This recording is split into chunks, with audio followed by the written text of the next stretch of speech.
જય ગુરુદેવ વિદ્યાર્થી મિત્રો, કેમ છો? બધા મજામાં ને? આપણે ચેપ્ટર ચાલુ કરીએ એ પહેલાં હવે નેક્સ્ટ જે તમારે એક્ઝામ આવવાની છે એના વિશે થોડી વાત કરી લઈએ.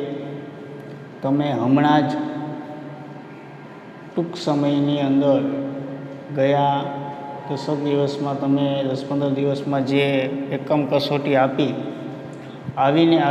એકમ કસોટી તમારે નેક્સ્ટ મંથ એટલે કે સપ્ટેમ્બર મંથની અંદર પણ ફરી પાછી આપવાની છે. એટલે અત્યારથી જ તૈયારી કરવા માંડજો. હું તમને જે પ્રશ્નો આપણે કીધા હતા એ પ્રશ્નો હવે પછીના નેક્સ્ટ લેક્ચરમાં એટલે કે મંગળવારે હું તમને ટીક કરાવી દઈશ. કયા કયા પ્રશ્નો તમારે કરવાના છે એમ આપણે કીધું હતું કે ટૂંકમાં ઉત્તર અને મોટા પ્રશ્નો છે એ જ આપણે કરાવશું, કારણ કે નવનીતમાં ઘણા બધા છે એટલે એમાંથી આપણે ટીક કરાવશું. એ જ તમારે એક્ઝામ માટે વાંચવાના રહેશે. ઓકે, નેક્સ્ટ લેક્ચર એટલે કે મંગળવારે આપણે એ ટીક કરાવશું. આજે આપણે ચેપ્ટર નંબર 2 જેની અંદર ભારતમાં બ્રિટિશ શાસન ઈસવીસન 1757થી ઈસવીસન 1857 જે ચેપ્ટરની આપણે વાત કરી રહ્યા હતા, અને એ ચેપ્ટરની અંદર આપણે પૂર્વ ભૂમિકાની વાત કરી હતી, અને ત્યાર પછી કોર્નવોલિસ જે છે એનું શાસન આવ્યું, એ ગવર્નર જનરલ બન્યું, અને એને જે પદ્ધતિઓ અમલમાં મૂકી, જે નવા કાયદાઓ અમલમાં મૂક્યા ભારતની અંદર, એની અંદર આપણે એક કાયમી જમાબંધી જે પદ્ધતિ અમલમાં હતી એની વાત કરી હતી. એમાં આપણે જોયું હતું કાયમી જમાબંધી એટલે શું. જમીનદાર છે એને જમીનના અને જમીન મહેસૂલના હક આપ્યા, એટલે કે સરકારના એજન્ટ તરીકે કામ કરવાનું, સીધું અને સરળ. જમીનદારને હક આપ્યા કયા? જમીનના અને જમીન મહેસૂલના. કેવું કામ કરવાનું? સરકારના એજન્ટ તરીકે. પછી જમીનદારે છે એ જમીન મહેસૂલ કેવી રીતે ઉઘરાવતા? તો કે જમીનદારો જે છે એ 10 ભાગ હોય તો એમાંથી 9 ભાગ છે એ અંગ્રેજ સરકારને જમા કરાવતા, અને 10મો ભાગ છે એ મહેનતાણા તરીકે પોતે રાખતા. આપણે કાયમી જમાબંધી જે છે એની વાત કરી. હવે આપણે વાત કરીશું એવી ને એવી એક બીજી પદ્ધતિ અમલમાં મૂકી, જે રૈયતવારી પદ્ધતિ. શું નામ છે? રૈયતવારી પદ્ધતિ. હવે આ રૈયતવારી પદ્ધતિ છે એ કોર્નવોલિસે અમલમાં મૂકી ન હતી, પણ રૈયતવારી પદ્ધતિ છે એ થોમસ મુનરો નામનો એક અંગ્રેજ હતો એને અમલમાં મૂકી હતી. હવે રૈયતવારી એટલે શું? તો કે રૈયત કોને કહેવાય? પહેલાં શબ્દો આપણે સમજી લઈએ. રૈયત એટલે શું? તો કે પહેલાંના સમયમાં જ્યારે રાજાઓ હતા એ રાજા શાસન કરતા હોય અને એના રાજ્યની અંદર જે પ્રજા છે ને એની રૈયત કહેવાય. રાજા અને એની રૈયત, એ પ્રજા જે છે એ પ્રજા એની શું કહેવાય? રૈયત કહેવાય. રાજાની રૈયત, રાજા અને રૈયત એટલે કે રાજા અને એની જે પ્રજા છે એના રાજ્યની એની રૈયત. હવે રૈયતવારી પદ્ધતિમાં શું હતું એની વાત કરીએ તો 19મી સદીની શરૂઆતમાં ઈસવીસન 1820માં મુંબઈ અને મદ્રાસ એટલે કે ચેન્નઈ એ જે પ્રાંતો હતા એ પ્રાંતોમાં રૈયતવારી પદ્ધતિ લાગુ કરવામાં આવી. આ યાદ રાખજો, રૈયતવારી પદ્ધતિ કયા પ્રદેશોમાં લાગુ કરવામાં આવી? તો મુંબઈ અને ચેન્નઈ. ત્યારે 1820ની અંદર. તેના પ્રણેતા થોમસ મુનરો હતો. રૈયતવારી પદ્ધતિ છે એ કોણે અમલમાં મૂકી હતી? Thomas Munro. તે સમયે તેઓ મદ્રાસ એટલે કે ચેન્નઈના ગવર્નર હતા. મુનરો જે હતા એને જે રૈયતવારી પદ્ધતિ અમલમાં મૂકી ત્યારે ચેન્નઈના ગવર્નર હતા, એટલે એને મુંબઈ અને ચેન્નઈ આ 2 પ્રદેશોમાં આ પદ્ધતિ છે એ પદ્ધતિની શરૂઆત કરી હતી. આ પદ્ધતિમાં શું હતું? રૈયતવારી પદ્ધતિ એટલે શું? કે આ પદ્ધતિમાં જમીન ખેડનારને જમીનનો માલિક બનાવવામાં આવી. સમજો, રૈયતવારી પદ્ધતિ છે એટલે જે જમીન ખેડે એને જમીનનો માલિક બનાવી દેવો. ભારત દેશ આઝાદ થયો ત્યાર પછી પણ સરકારે આવો એક કાયદો બનાવ્યો હતો. લોકશાહી સરકારની વાત કરું છું. દેશ આઝાદ થયો પછી કે સમયાંતરે દેશ આઝાદ થયો પછી લોકશાહી સરકાર, કોંગ્રેસની સરકાર હતી ત્યારે પણ આવો એક કાયદો અમલમાં આવ્યો હતો કે ખેડે તેની જમીન, આવો કાયદો અમલમાં મૂક્યો અને ઘણા બધા પાસે જમીનો નહોતી, જે ઘણા વર્ષોથી કોકની જમીન વાવતા હતા, એ જમીન છે એને એની થઈ ગઈ હતી. એટલે આ રીતે અંગ્રેજોએ આ થોમસ મુનરો હતા એને રૈયતવાળી પદ્ધતિ અમલમાં મૂકી. હવે એ પદ્ધતિમાં શું વ્યવસ્થા હતી તો કે જમીન ખેડનાર છે ને જમીનનો માલિક બનાવવામાં આવે, કારણ કે જમીનદારો છે એની પાસે જમીન જાજી હતી, જેને તેને જમીન વાવવા આપી દેતા.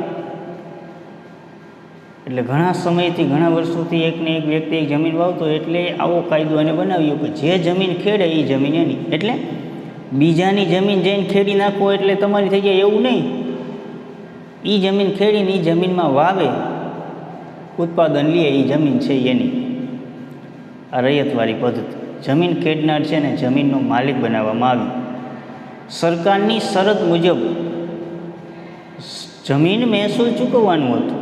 શું? જમીન મહેસૂલ તો નક્કી જ હતું, સરકારે શરત કરી હતી જે ખેડે તે જમીન તેની, પણ મહેસૂલ તો ચૂકવવાનું, જમીન મહેસૂલ.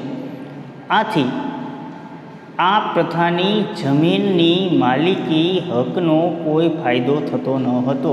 સમજો, અંગ્રેજોએ આ પદ્ધતિ અમલમાં મૂકી, તમને એમ થાય કે જેની પાસે જમીન નહોતી એને ફાયદો થયો, પણ ના, એને જમીન ખેડે છે તો એનો હક જમીનનો મળી ગયો, પણ મહેસૂલ તો એટલું જ ચૂકવવાનું છે, 10%, 10મો ભાગ જે ઉત્પાદન થાય.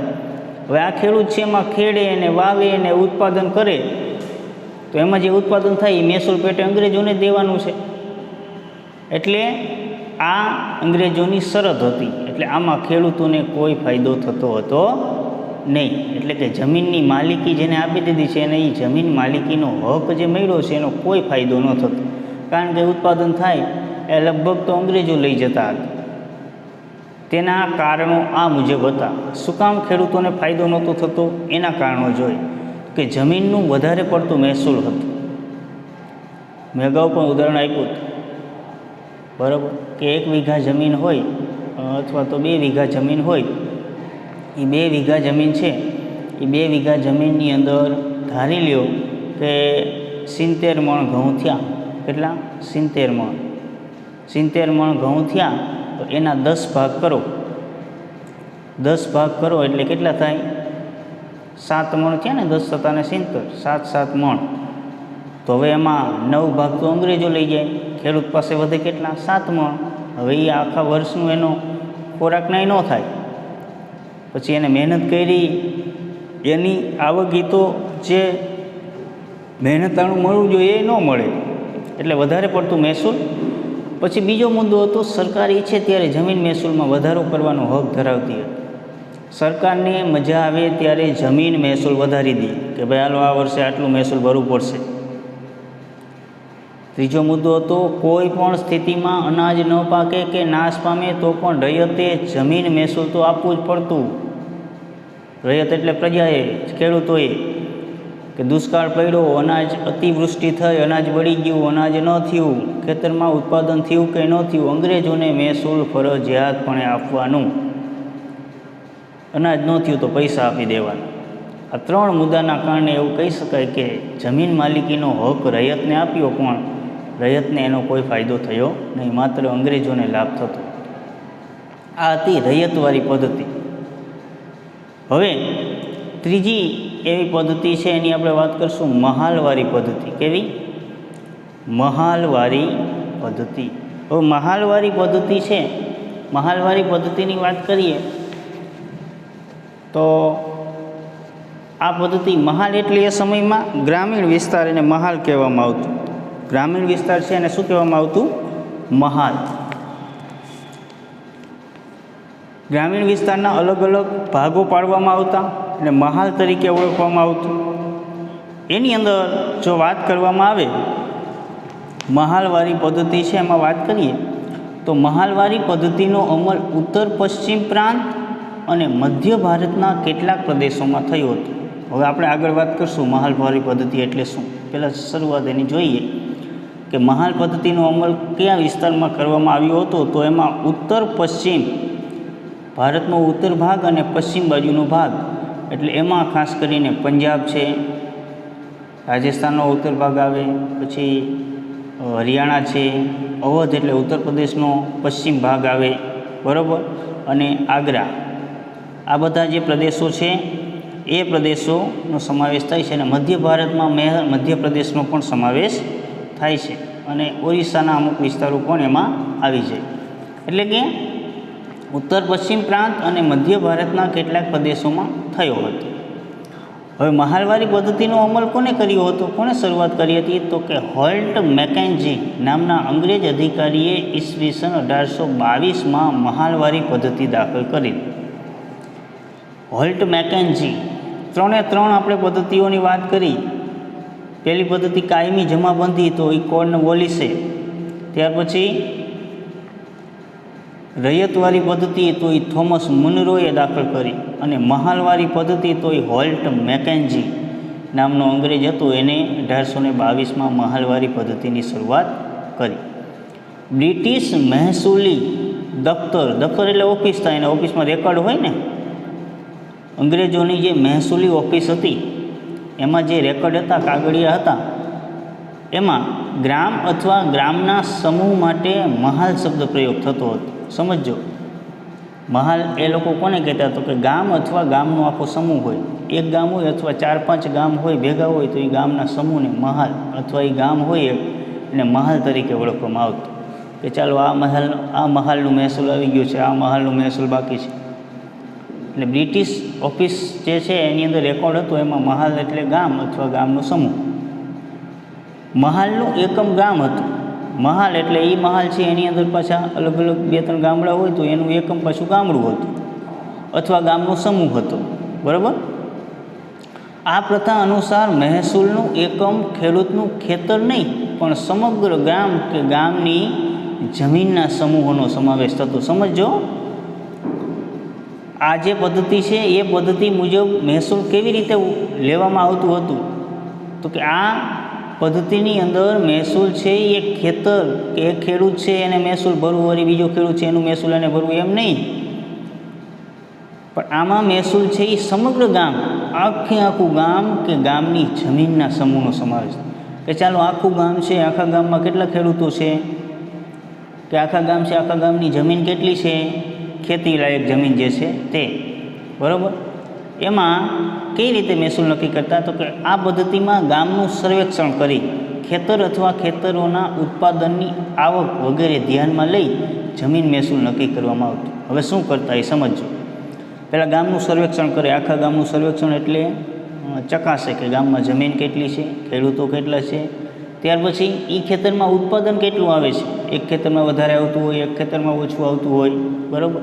આમ આખા ગામની જે ઉત્પાદન ખેતી માટેની જમીન છે એમાં ઉત્પાદન કેટલું આવે છે, બધી બાબતો ધ્યાનમાં લઈને પછી નક્કી કરે કે આખા ગામે આટલું મહેસૂલ ભરવાનું. સમજાણું? આખા ગામે આટલું મહેસૂલ ભરવાનું. હવે એ આખા ગામની અંદર પછી જેટલા ખેડૂતો છે એ બધા ખેડૂતોએ ભાગે પડતા દેવાના, એને મહેસૂલ કીધું ને એટલું દઈ દેવાનું. હવે આમાં શું નુકસાન છે સમજો, કે એકના ખેતરમાં ઉત્પાદન વધારે આવે છે, એકના ખેતરમાં ઉત્પાદન નહીવત આવે છે, તો જેને ઉત્પાદન ઓછું આવે છે એનો શું ગુનો, શું આ, એને તો બિચારા રાત તડકો વેઠીને મહેનત કરવાની, લાભ કાંઈ નહીં. આ મહાલવારી પદ્ધતિ હતી. આથી આ પદ્ધતિ મહાલવારી પદ્ધતિ તરીકે ઓળખાય છે. જમીન મહેસૂલ વસૂલ કરવાની જવાબદારી ગામના મુખીને સોંપવામાં આવી. જમીન મહેસૂલ છે એ વસૂલ કરવાની જવાબદારી કોને સોંપી? ગામના મુખીને.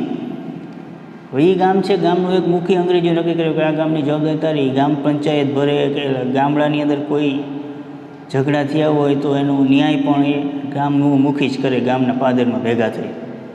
મહેસૂલ ઉઘરાવવાની જવાબદારી એને સોંપી દીધી. અંગ્રેજોએ પરંપરાગતથી ચાલી આવતી જમીન વ્યવસ્થામાં મૂળભૂત ફેરફારો કર્યા. પરિણામે ભારતીય ગામોની સ્થિરતા, સ્વાયત્તતા અને સાતત્ય છિન્ન ભિન્ન કરી નાખી. અંગ્રેજોએ પરંપરાથી ચાલી આવતી જમીન વ્યવસ્થા. હવે ભારતમાં જ્યારે અંગ્રેજો આવ્યા, પહેલાં રાજાઓ હતા ને, ત્યાર સમયથી જે જમીનની વ્યવસ્થા હતી, ખેડૂતો ખેતી કરતા અને ઉપજનો 6ઠ્ઠો ભાગ અથવા ઉપજનો 3જો ભાગ મહેસૂલ પેટે આપતા હતા. ત્યારે ખેડૂતો છે એને આવક પણ થતી હતી અને પોતે આરામથી જીવન જીવતા હતા. એટલે આ જે આખી વ્યવસ્થા ચાલી આવતી હતી ને એ જમીન વ્યવસ્થામાં અંગ્રેજોએ મૂળભૂત ફેરફાર એના મુજબના મહેસૂલ ઉઘરાવવાના નિયમો નક્કી કર્યા, ઉત્પાદન કેટલું, શું વાવેતર કરવું, આ બધું અંગ્રેજો નક્કી કર્યું. આપણી પરંપરાગત ચાલી આવતી જમીન વ્યવસ્થામાં ફેરફાર કરી નાખ્યા અંગ્રેજો. પરિણામે ભારતીય ગામોની સ્થિરતા, હવે અત્યાર સુધી ગામડા સ્થિર હતા, એ ગામડાને કોઈ પણ જાતની ચીજવસ્તુ બહારથી લેવા જવી પડતી ને એ ગામમાં જ મળી રહેતી. એના ઉદાહરણ એક બે આપું કે આપણા ગામમાં કેમ મોચી હોય, લુહાર હોય, કુંભાર હોય, એમ પ્રાચીન સમયમાં બધા ગામડાઓમાં તમામ ચીજવસ્તુ ગ્રામીણ વિસ્તારમાં મળી રહેતી હતી. ગામડા સ્થિર હતા, ગામડા સ્વાવલંબી હતા, સ્વાયત્ત હતા, જો કે એ ગામડાને કોઈ પણ ચીજવસ્તુ બીજે લેવા જવી પડતી નહીં અને એ ગામડાનો હંમેશા વિકાસ થતો હતો. લોકો પણ સુખી અને સંપન્ન જીવન જીવતા હતા. સાતત્ય એટલે ટકી રહેવું ગામડાનું. હવે એ ગામડું અત્યાર સુધી રાજાશાહી સમયમાં ટકી રહ્યું, જેવા અંગ્રેજો આવ્યા એટલે એ ગામડાનું પતન થયું. ગામડા વિખાવા લાગ્યા, ખેડૂતો આત્મહત્યા કરવા લાગ્યા. ખેડૂતો આત્મહત્યા કરશે તો બીજા લોકો શું ખાશે, ખોરાક શું ક્યાંથી ખાશે?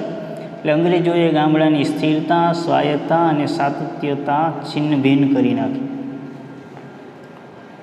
ઈસવીસન 1765માં બંગાળમાં દીવાની સત્તા પ્રાપ્ત કર્યા પછી અંગ્રેજોને 1765-64માં બક્સરનું યુદ્ધ થયું. પછી 65ની અંદર દીવાની સત્તા મળી ગઈ. કોને આપી હતી? મુઘલ બાદશાહ શાહ આલમે બક્સરના યુદ્ધમાં એની સાથે સંધિ કરી હતી. ભણી ગયા ને આપણે. અને અવધના નવાબ સાથે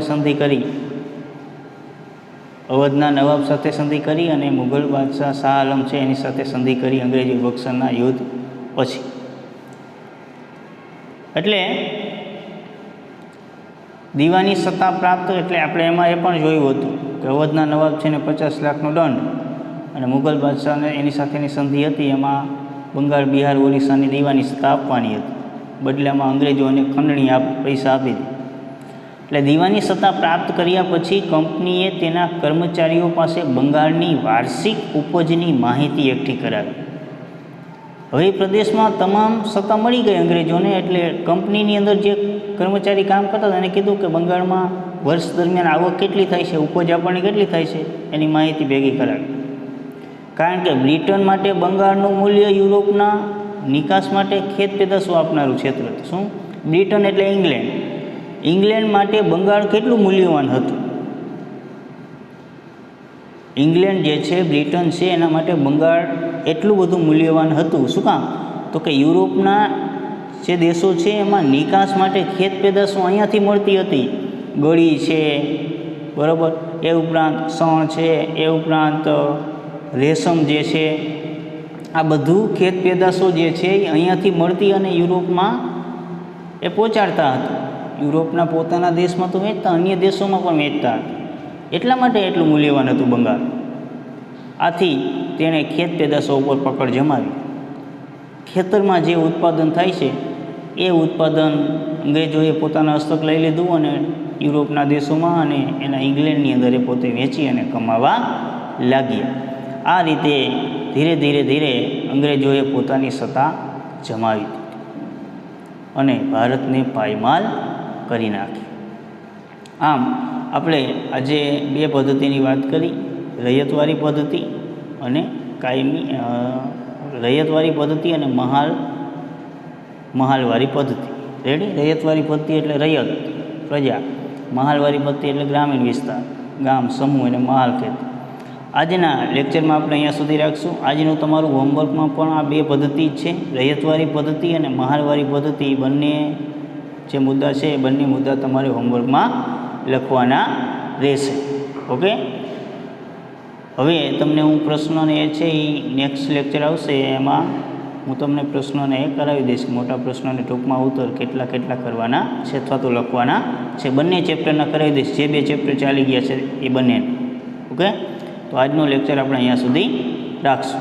અસ્તુ.